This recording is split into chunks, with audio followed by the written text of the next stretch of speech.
Welcome to this explainer. Today, we're stepping right into the coach's office to decode what is arguably the most dominant, yet often totally misunderstood philosophy in modern soccer. If you've ever watched a top-tier team just completely dismantle an opponent and thought, how did they make the pitch look so impossibly big? Well, you are in the exact right place. Let's dive right in. Now, if you spend any time on soccer social media, you have absolutely seen this debate. Fans of a more chaotic, free-flowing style often argue that positional play turns players into robots, basically restricting their freedom. But is that actually the case? Throughout this explainer, we're going to look at the tactical frameworks to see how strict structure might actually be the very thing that creates dynamic freedom and, honestly, devastating attacking opportunities. Okay, let's start with a really foundational definition here. Juego de Posición, or positional play. Essentially, it's structured possession with defined roles and spacing aimed at creating superiorities and overloads. Basically, you're making sure you always have more players in a specific zone than the opponent does. It's a highly deliberate framework designed to literally manipulate space and give your team the upper hand. So here's our tactical roadmap for today. We'll cover 1. Demystifying positional play. 2. The 4 attacker roles. 3. Perfecting body positioning. 4. Controlling the center. And finally, 5. Defense through possession. All right, let's kick things off with Section 1, Demystifying Positional Play. The absolute biggest misconception is that position means just standing still in one designated spot on the grass. Not true at all. It's actually about occupying spaces effectively based on the ball's location. In this philosophy, the ball is literally the center of gravity. Everything orbits the ball. Your position isn't dictated by some fixed point on the pitch, but by exactly where the ball is at any given second. And crucially, it's always with the ultimate intention to progress and score. Because let's be real, possession without the intention to score simply isn't effective positional play. Moving right along to Section 2, the 4 attacker roles. Now we're transitioning into the micro level. Let's break down how players function strictly based on their physical distance to the ball. We've got 4 distinct roles here. The first attacker is with the ball. They're the possessor. The second attacker is near, offering direct support. The third attacker is at an intermediate distance, executing what we call counter movements. And the fourth attacker is far, completely tasked with pinning the defense. Let's dig into exactly what these support roles are thinking about in real time. What's really fascinating here is the immense cognitive load placed on that second attacker.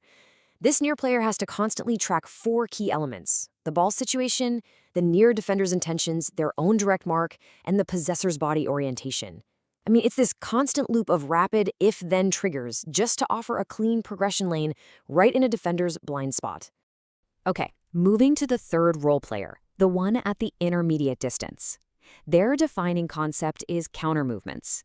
Because the second player is closer to the ball, they naturally get priority in choosing space. So the third player has to read that run and move in the exact opposite direction to occupy the newly vacated space. This complex little dance creates those devastating third-man interactions, where player A passes to player B, who instantly redirects it to the moving third player to just slice right through a pressing defense. It's beautiful to watch. And hey, we absolutely cannot forget the unsung heroes of positional play. The fourth role. Their primary job? Immense patience. They must stay far, far away from the ball to stretch the pitch geometry to its absolute maximum. By holding their wide or deep positions, they physically pin opposing defenders back. That prevents them from joining the press, which organically increases the operating space for those second and third role players we just talked about. Let's zoom in even closer for Section 3, perfecting body positioning.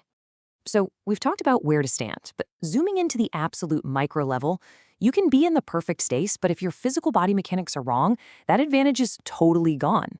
Step 1, head up. You've got to constantly scan to identify all those spatial elements we just discussed. Step 2, body profile. You absolutely must position your body to connect the ball to your purpose, which usually is the opposing goal. You want the largest possible view of the field. And Step 3, link actions. Honestly, this is the secret sauce. By detecting your options before the ball even arrives, you link your control directly into your pass or dribble. You essentially beat the defender mentally before the physical ball even reaches your feet. Zooming back out now for Section 4, controlling the center. So looking at the macro view, where exactly are we trying to deploy all these advantages? The absolute heart of the pitch. To anchor this theory, let's look at a brilliant quote from Pep Guardiola.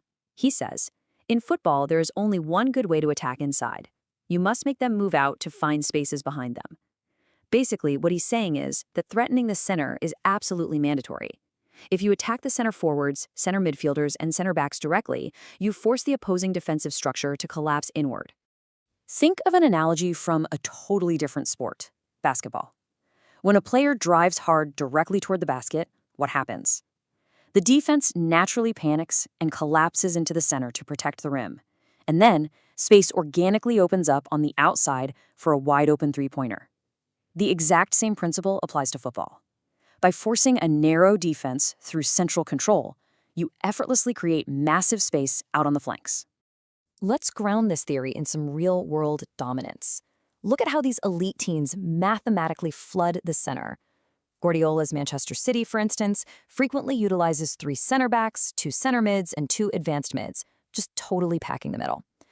Mikel Arteta's Arsenal relies on players like Zinchenko, who flows seamlessly from a traditional fullback role directly into the center to control the game's tempo. And historically, we have Guardiola's FC Barcelona with that legendary midfield diamond of Xavi, Iniesta, Messi, and Busquets. Every single one of these setups is explicitly designed to win that central battleground. And that brings us to Section 5, Defense through Possession. Now, this is the ultimate paradigm shift of positional play. We usually think of defending as, tackling and blocking. But here, having the ball is actually your best defensive mechanism. Let's bring Guardiola back in for another high-impact quote to definitively link center control with defensive security. He noted, "Our defensive record is so good because 67% of the time we have the ball." It sounds incredibly simple, right? But it's profoundly effective. 67% possession. Think about that. If you have the ball for more than 2/3 of the match, you are entirely dictating the pace. And more importantly, by controlling the center through strict positional play, you keep the ball away from the sidelines where you can get trapped by high pressure. You're actively using the ball to manipulate the opponent's structure, which entirely neutralizes their ability to launch organized counterattacks against you. It's brilliant. So as we wrap up this explainer, I want to leave you with a provocative question to chew on. How can teams better control the center? The next time you sit down to watch a match, don't just follow the ball. Look for that second attacker finding the blind spot. Keep an eye out for the third attacker's counter movements. Notice just how wide that fourth attacker is standing. Once you start viewing the beautiful game through this lens of spatial mastery, I promise you, you will never watch it the same way again.